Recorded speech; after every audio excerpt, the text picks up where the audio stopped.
Shalom. Shalom. Selamat pagi. Ya, kali ini kita akan mendengarkan pengajaran Tuhan Yesus kepada murid perempuannya, Marta dan Maria. Ini kebanyakan di sini yang hadir perempuan, wanita, ya. Jadi cocok juga lah, ya. Jadi kita akan membahas singkat pelajaran kehidupan sehari-hari Marta dan Maria. Ya, jadi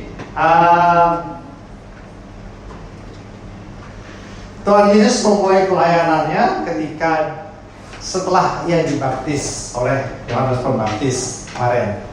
Ya, dan banyak hal-hal kesaksian yang dibuat oleh Yesus, termasuk juga mengusir setan,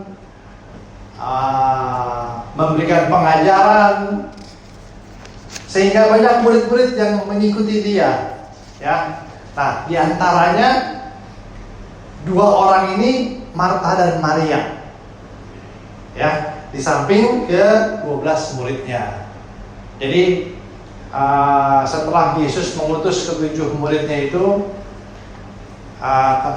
dia kembali jalan dari desa ke desa, ya, dan sampailah dia di seorang rumah Marta dan Maria, salah seorang penduduk desa di sana. Ya, kita baca ayatnya Lukas 10 38 sampai 42. Maria dan Marta. Saya bacakan, ya.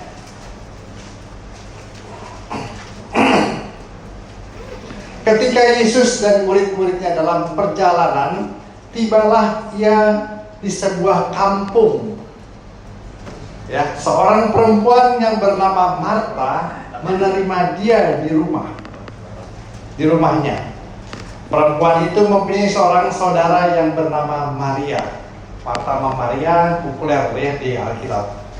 Maria ini duduk dekat kaki Tuhan dan terus mendengarkan perkataannya. Sedangkan Marta sibuk sekali melayani. Ia mendekati Yesus dan berkata, "Tuhan, tidakkah Engkau peduli bahwa saudaraku membiarkan aku melayani seorang diri? Suruhlah dia membantu aku." Namun Tuhan menjawab, "Marta, Marta, engkau khawatir dan menyusahkan diri dengan banyak hal.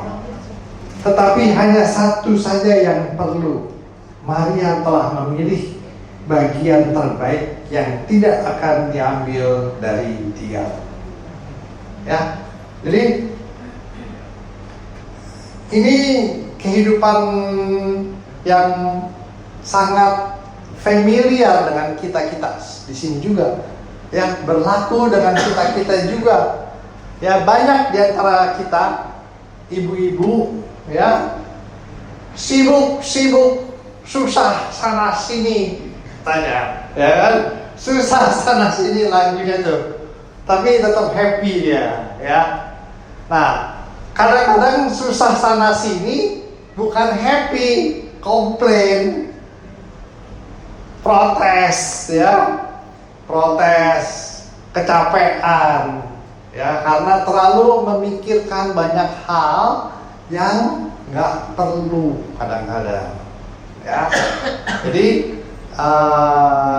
kalau ibu rumah tangga, apalagi udah punya anak, ya, repot ngurus anak, ya, sampai udah jam 4 suami udah mau pulang, makanan belum siap, aduh, masak lagi di dapur, ya, pas jam 5 suami datang masih di dapur, masih belepotan, ya, masih klontang-klonteng masak. Suami diabaikan kadang-kadang, ya, suami pulang, ya udah, malah dia diomelin, ya, tunggu ya, makan ntar jam 6, jam 7 belum matang katanya. Nah, itulah. Jadi kadang-kadang ini kita belajar tanggung jawab dan prioritas. Ya. Di sini kita belajar tanggung jawab dan prioritas. Ya. Hal-hal yang menyusahkan diri banyak mendistract kita. Kita mesti ingat, kita ini ciptaan baru tadi dibilang, ya. Kita ini ciptaan baru. Jadi hal-hal yang dulu kita kerjakan jangan dibawa. Ya, kita ini ciptaan baru dalam Yesus. Hal-hal yang dulu kita kebiasaan-kebiasaan jelek harusnya sudah berubah karena kita ciptaan baru, manusia yang baru, ya, yang mempunyai hati yang baru, gitu. Jadi mindset kita atau prioritas kita mesti bergeser. Ya, jangan tetap aja ngikutin kebiasaan-kebiasaan yang lama, yang maunya perfeksionis, semuanya mesti rapi, tapi nggak pernah rapi. Ya, ada yang digeser-geser di rumah, dipindah-pindahin, nggak selesai-selesai, ya, sehingga mengabaikan hal-hal yang prinsipil, yang prioritas. Kembali kita lihat ke bacaan kita, ya. Ketika Yesus dan murid-muridnya dalam perjalanan, tibalah ia di sebuah kampung. Terus seorang perempuan yang bernama Maria menerima dia di rumahnya. Nah, jadi Marta ini menerima Yesus, jadi welcoming Yesus di rumahnya. Wah, ya, jadi Marta ini mau menjamu Yesus lah, ya. Jadi Yesus datang. Nah, jadi kalau kita refleks ke pribadi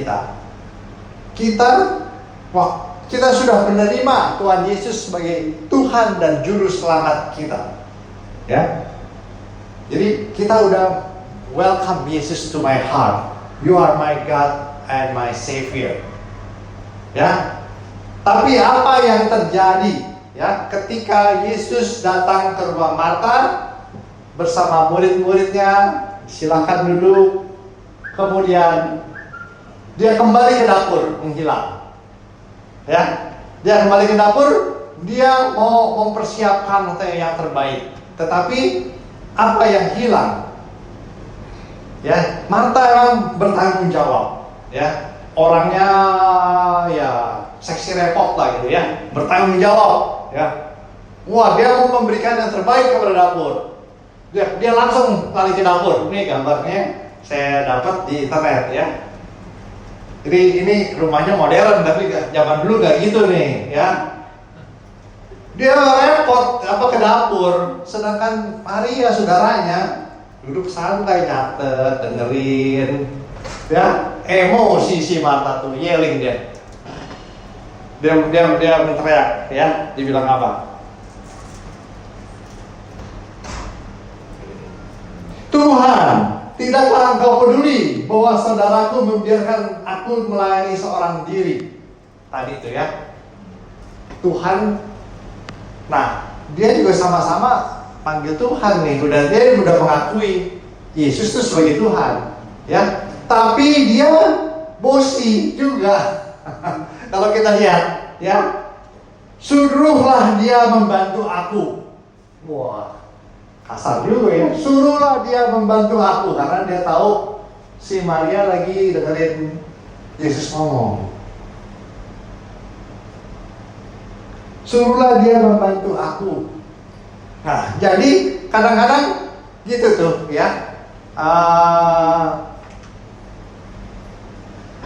Karena kecapean, stres sendiri, susah sendiri, jadinya emosian dan blaming lagi, ya, comparing, dia sama saudaranya, dia begini, dia begitu. Nah, itulah hidup kita ini, ya, mesti tahu bisa membedakan tanggung jawab dan prioritas, ya. Nah, bagi ibu-ibu rumah tangga juga gitu aplikasinya. Dia bukan kepada Tuhan, di keluarga juga gitu ya. Jadi ya kalau udah jamnya sore, misalnya suami pulang, ya udah siap-siap, udah rapi, ya makanan udah ada, ya tinggal nemenin, gitu. Nah, apalagi ya kita sudah welcoming Yesus into my heart, ya jangan diabaikan karena kita punya kesibukan sendiri, ya. Jadi Martha ini mau di-appreciate, ya, mau di-appreciate sebagai ibu host yang baik, ya, host yang mau melayani, tapi dia mau melayani secara duniawi seperti dia belum menerima Yesus, ya, dia menyamakan Yesus dengan tamu-tamu yang lain, tapi dia lupa, ya, di sini figurnya Yesus. Pelayanan Tuhan Yesus. Jadi di sini ada 3 nih pelakunya. Aktornya ada 3. Ya, bukan sekonyong-konyong Yesus datang ke rumah Martha dan Maria mau makan. Bukan. Ya. Jadi ada hidden message, ya. Kenapa sih dicatat begini doang, ya? Yesus berkunjung ke rumah Martha dan Maria. Apa sebetulnya yang mau disampaikan? Ya. Bukan hanya datang mau dikasih makanan yang duniawi, yang mewah-mewah, ya. Sedangkan Yesus kan ikan sama roti aja bisa dilipat gandakan, ya. Dia habis puasa 40 hari, ya. Jadi makanan rohani bagi Yesus itu nggak penting, ya. Yang penting adalah relationship, hubungan pribadi. Nah, jadi Martha lebih orientasi dia lebih kepada tanggung jawab duniawi, ya, mau sebagai mau menyediakan yang terbaik, yang the best, ya, versi dunia. Nah, tapi kalau kita lihat Maria santai-santai aja, dia pergunakan kesempatan sebaik mungkin. Kalau di sini dilihat udah ada pensil di zaman dulu, ya. Dia nyatet, ya. Dia nyatet di buku. Ini gambar nih dari internet, ya. Jadi nggak benar, tapi ya mewakili lah, ya. Ini saya suruh nih internet, tolong dong gambarin Martha sama Maria. Martha lagi sibuk di dapur, Maria lagi duduk di kaki Yesus mendengarkan firman. Tung, keluar gambarnya oleh si Bing Creator, ya, Bing Image Creator muncul. Tung, ya. Saya pilih yang ini karena satu lagi Maria duduknya di samping Yesus, nggak sopan, ya. Ini dia di bawah, oke lah, ya. Tapi backgroundnya kita abaikan. Tapi kelihatan di sini Martha lagi yelling, Tuhan, suruhlah saudaraku itu Maria bantu aku. Enak-enakan dia duduk katanya. Nah, ya, jadi ada message yang mau disampaikan oleh Yesus, dan Yesus datang nih bersama murid-muridnya nih, dia lagi jalan. Nggak disebutin Martha itu udah married atau belum, tapi dia tinggal sama Maria adiknya, ya. Nah, jadi satu hal Martha welcoming Yesus di rumahnya, ya. Kita bisa analogikan kita menerima Yesus sebagai Tuhan dan Juru Selamat kita. Kita tidak boleh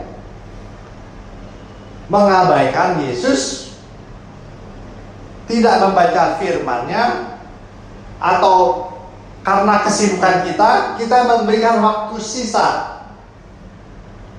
Ya, nah, kita tuh harus mengunyah firman, mencerna, ya, mengerti dan melaksanakannya. Itu message-nya, ya. Jadi makanya disebutkan karena dua-duanya memanggil Tuhan nih. Jadi dia udah orang percaya, Ya, dua-duanya orang percaya. Marta manggil Tuhan, tapi dia bosi, komplain, ya, komplain kepada Tuhan. Suruh Tuhan bilangin si Maria, adeknya. Kenapa dia nggak bilang, Maria, sini lu bantuin aku? Enggak, pakai nama Tuhan, ya, suruh perintahin.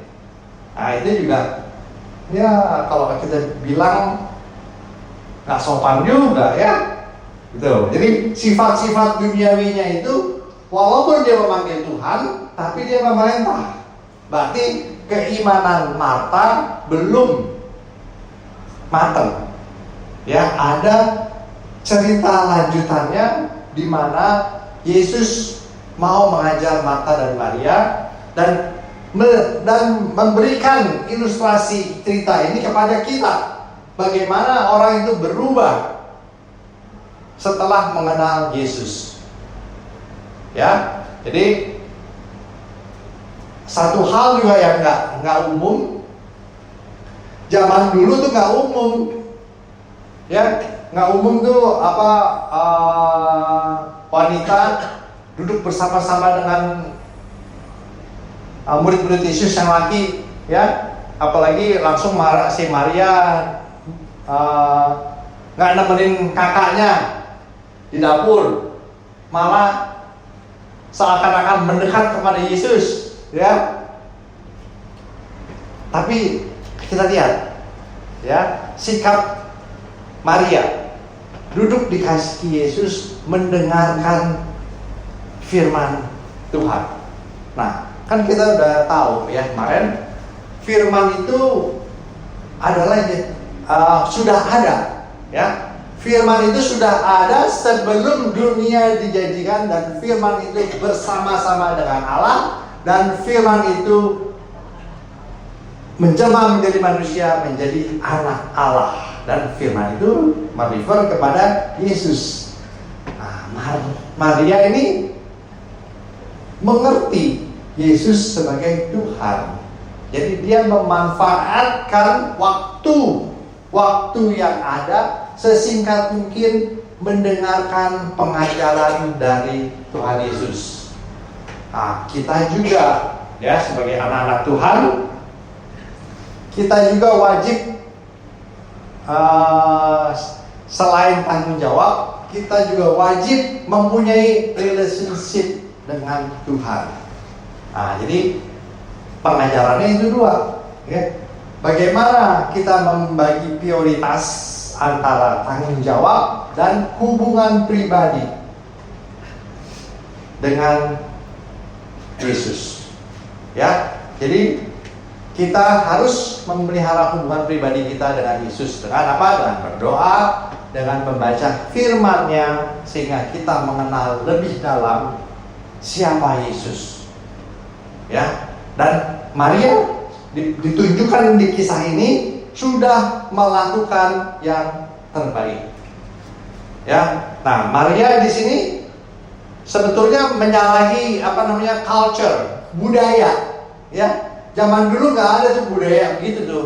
Ya, budaya si wanita bersama-sama ngikut-ngikut murid-murid yang laki, ya, terus ikut duduk lagi, ya. Tapi Yesus tidak mengubah culture, tapi Yesus mau mengubah hati murid-muridnya, sehingga murid-muridnya lah yang berani melakukan terobosan kepada culture, budaya. Ya, banyak budaya-budaya juga di kita.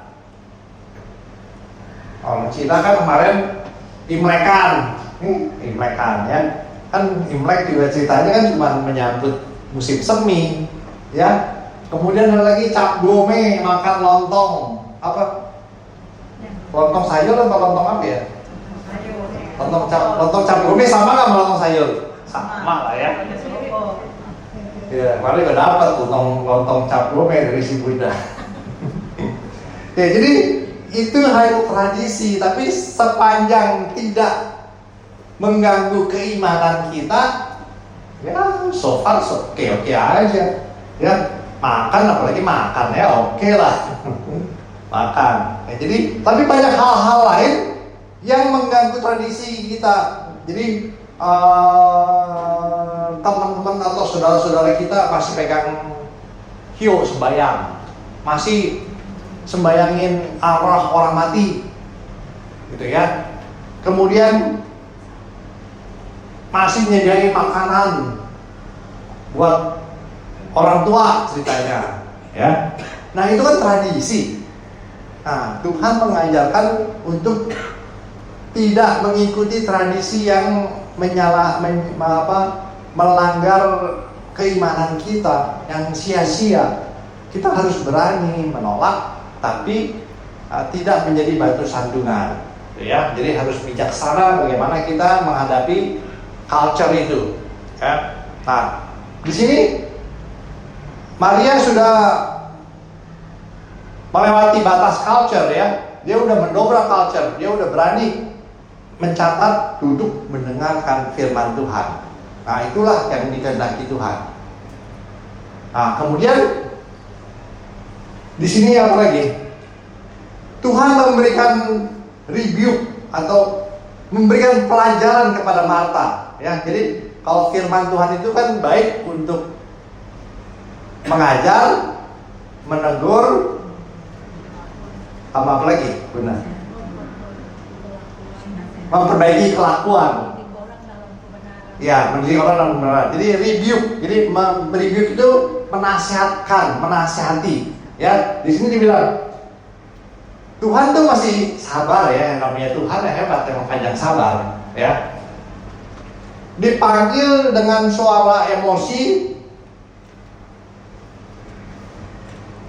Tuhan, tidakkah engkau peduli bahwa saudaraku membiarkan aku melayani seorang diri? Suruhlah dia membantu aku.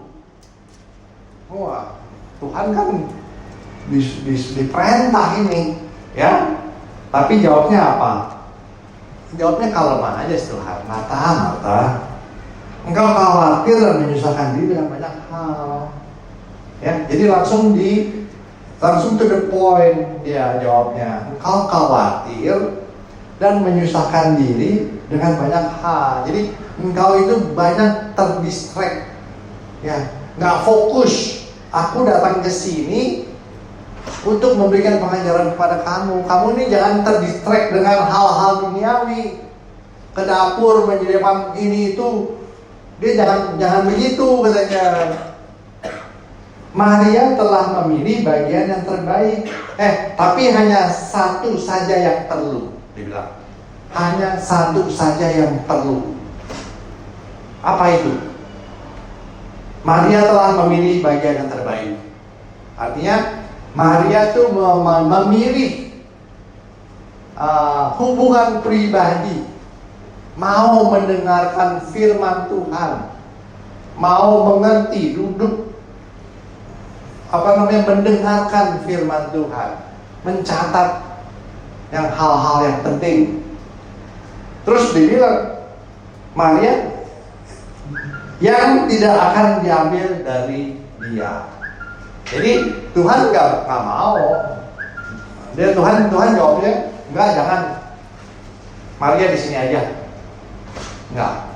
Jadi jawabnya itu penuh dengan kata-kata yang secara umum, tapi nggak memihak gitu ya. Jadi nggak memihak kepada Tuhan.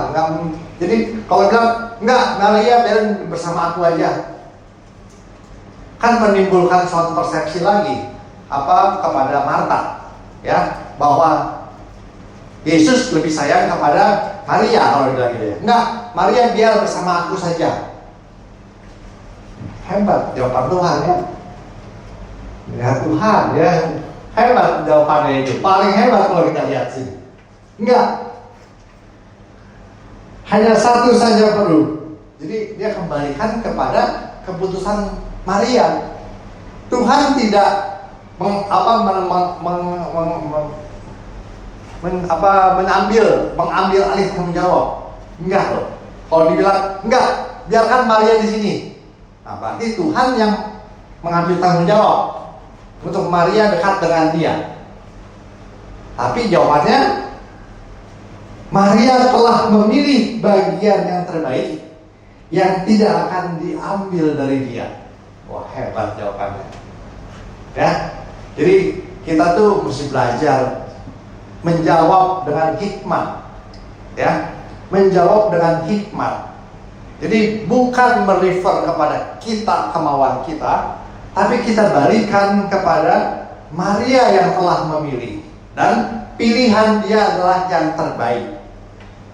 Dia mau mendengarkan firman Tuhan. Nah, jadi kita belajar di sini ya. Menjawab pertanyaan, menjawab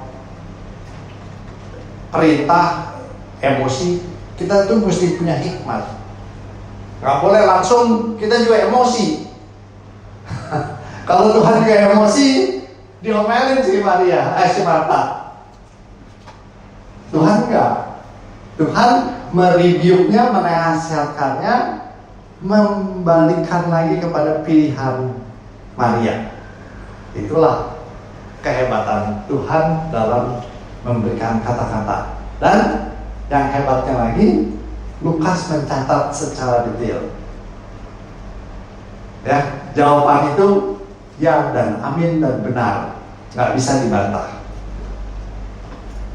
Nah, kemudian kalau kita baca kisah ini cukup singkat, ya, tapi ada kelanjutannya ternyata. Ya, karena ministry Tuhan Yesus itu, pelayanan Tuhan Yesus itu mau membangkitkan, menumbuhkan iman kepercayaan Marta dan Maria dan murid-muridnya untuk menjelaskan siapa dia. Kejadian berikutnya adalah Marta ini ternyata punya kakak namanya Lazarus. Ya, di kitab Yohanes kakaknya sakit. Kemudian yang panik duluan ya Marta lah, ya. Tapi disebutin di Alkitab Marta dan Maria itu mengutus seseorang kepada Yesus. Ya, Marta dan Maria mengutus seseorang kepada Yesus di kitab Yohanes. Kita lihat kitab Yohanes. Yohanes 11.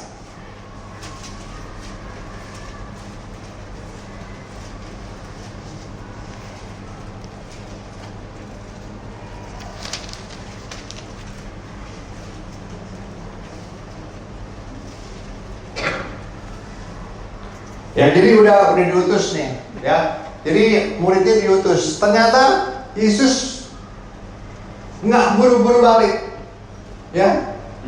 Yesus masih 2 hari telat. Begitu dia dengar, jadi utusannya itu Yesus masih menunda 2 hari lagi, baru bisa sampai ke rumah Marta dan Maria di mana Lazarus sudah dikuburi di gua, ya. Terus kata Marta kepada Yesus, Tuhan, di ayat 12 ya, Yohanes 11:12. Lalu murid-murid itu berkata kepadanya, Marta nih, Tuhan, jikalau ia tertidur dia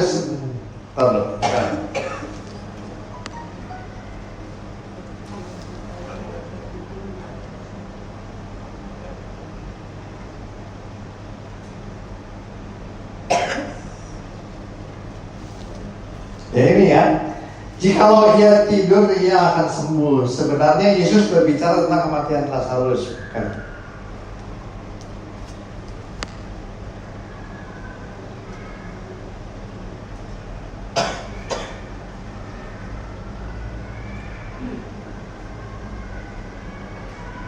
Ya intinya, ntar kamu baca ya di ayat Yohanes 11 ya. Intinya Marta berkata kepada Yesus, Tuhan, kalau engkau datang lebih cepat, tentu Lazarus tidak akan mati. Gitu. Jadi komplain lagi si Marta nih. Ya. Kemudian tibalah Yesus tuh di rumahnya 4 hari. Ya, 4 hari. ya. Kemudian begitu Tuhan Yesus datang, itu kira-kira katanya 2 kilometer, 2 mil, ya, di tempatnya Marta dan Maria. Yesus lagi pelayanan. Sampailah dia di rumah Marta dan Maria, dan Marta berteriak kepada adiknya, Maria, Yesus datang, Yesus datang. Maria bangun. Maria masih tetap stay bersama murid-murid yang lain di rumah, ya, tetap stay. Kemudian Maria bangkit dan menyongsong Yesus bersama dengan murid-muridnya, ya. Dan Maria tersungkur di kaki Yesus, berkata, Tuhan, tolonglah jika Engkau datang lebih awal, Lazarus akan hidup. Tapi kan Yesus berkata kepadanya, Akulah jalan kebangkitan dan hidup, ya. I'm the resurrection. Ya, dia bilang gitu, ya. Akulah jalan kebenaran dan hidup. Ya, tapi si Marta ngerti, ya. Sekarang aku percaya, katanya, engkau, apa yang engkau katakan, Bapa akan mendengarnya dan mengabulkannya. Tapi image si Marta, Lazarus akan dibangkitkan pada akhir zaman. Tapi Yesus berkata lagi, Akulah kebangkitan dan hidup. Nah, kemudian Yesus datang dan dia suruh murid-muridnya membuka kuburan atau gua di tempat di mana Lazarus dikubur. Dipanggillah si Lazarus itu dan Lazarus bangkit, ya. Nah, di sini Tuhan mau menjelaskan bahwa mujizat yang dilakukan itu untuk meyakinkan murid-murid yang lain, juga khususnya Marta dan Maria, bahwa ia adalah sesungguhnya kebangkitan dan hidup. Ya, Yesus adalah kebangkitan dan hidup. Dibuktikan, ya, Lazarus hidup, bukan pada nanti dibangkitkan pada akhir zaman, tapi dia akan bersama-sama lagi dengan Marta dan Maria. Nah, jadi itu pelajaran kedua tuh. Jadi kisah Marta dan Maria itu berlanjut, ya. Disebutkan di kitab Yohanes. Nah, kemudian Yohanes 12 juga ada waktu Yohanes 12 di rumah Marta dan Lazarus lagi, ya. Yesus diurapi di Betania. Nah, ntar udah dibaca nih, ya. Di sini disebutkan